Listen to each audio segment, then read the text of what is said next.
people who neutralize these people. I believe, Mr. You Chair. believe that? Okay, thank you. Mr. Chair, malapit na akong antukin. Pwede po ba itigil na natin? Marami pong salamat. Okay. Thank Mr. you, Chair. Congressman Akop.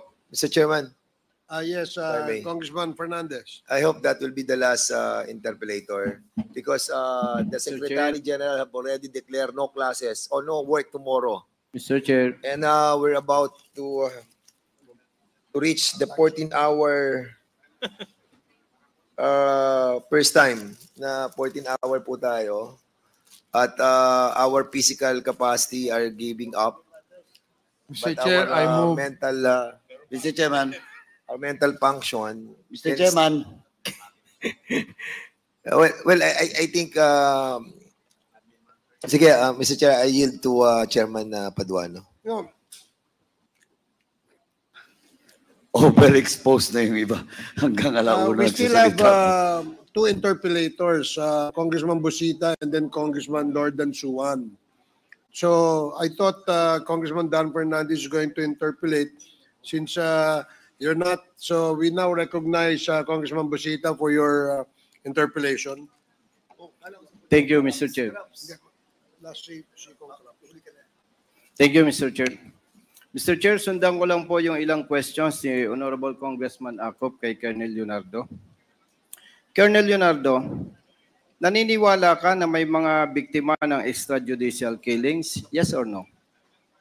Yes, Mr. Chair. Thank you.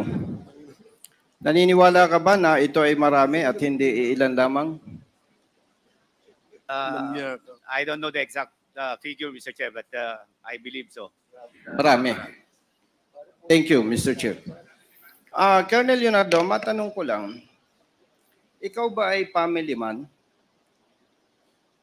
May pamilya ka rin? Opo, Mr. Chair. Okay. Naniniwala ka ba na mahalaga ang tatay sa pamilya? Opo, Mr. Chair. Yes.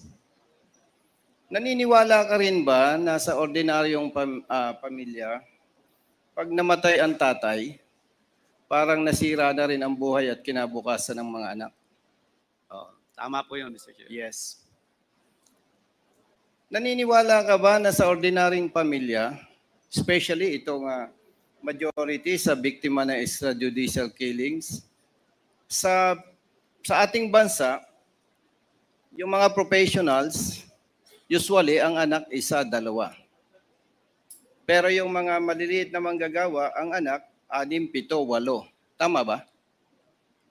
Tama po, Mr. Okay. Chair. So, would you agree na kapag yung isang biktima ng extrajudicial killing, may 5 anak, parang kung titingnan natin, mas malaki ang possibility na masisira ang buhay at kinabukasan ng mga bata? Yes or no?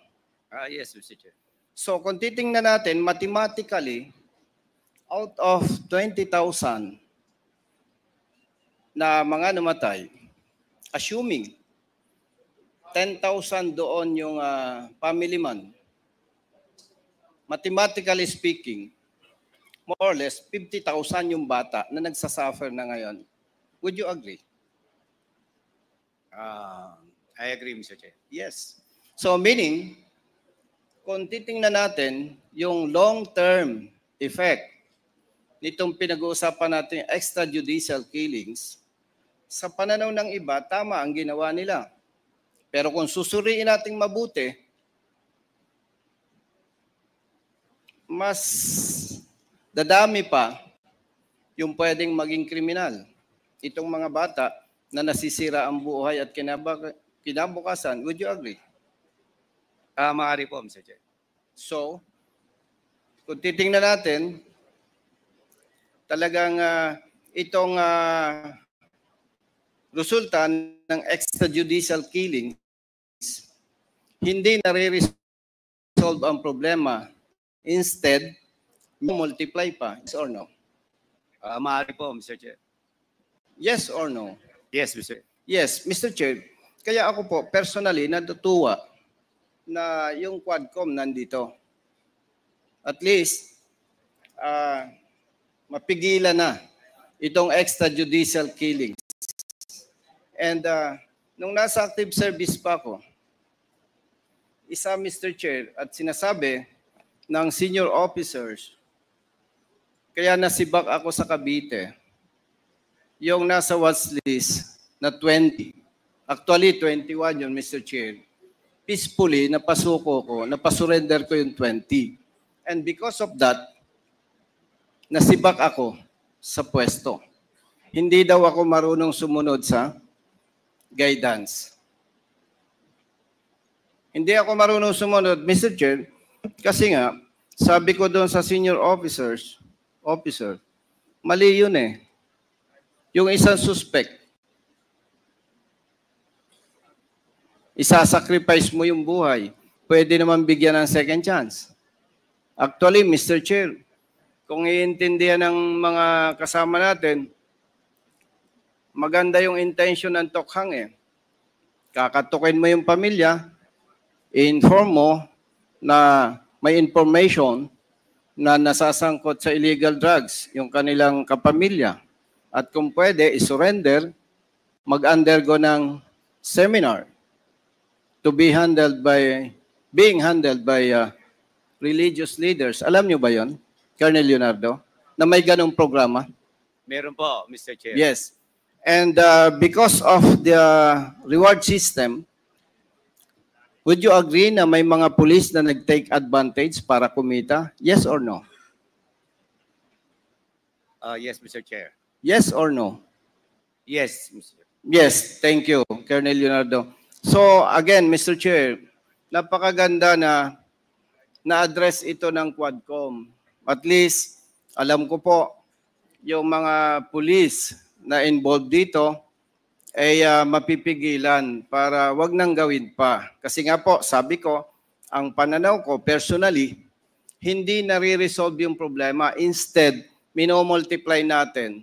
Ngayon, hindi pa natin nararamdaman. Pero one thing for sure, Mr. Chair, marami ng bata ang nagsasuffer. Marami ng bata ang nasisira ang buhay at kinabukasan. So again, personally, ako po'y natutuwa, Mr. Chair, na mayroong Quadcom wherein ina-address po itong extrajudicial killings. And based on our hearings, conducted hearings, very clear. Talagang may extrajudicial killings. And Brother Colonel Leonardo, salamat. At least, yung mga tanong ko sa'yo ay sinagot mo ng diretso. Yun lamang po, Mr. Chair. Maraming salamat. Thank you, Congressman Busita. And last interpellator for this morning, Congressman Lord Dansuan. You're recognized. Thank you, Mr. Chair.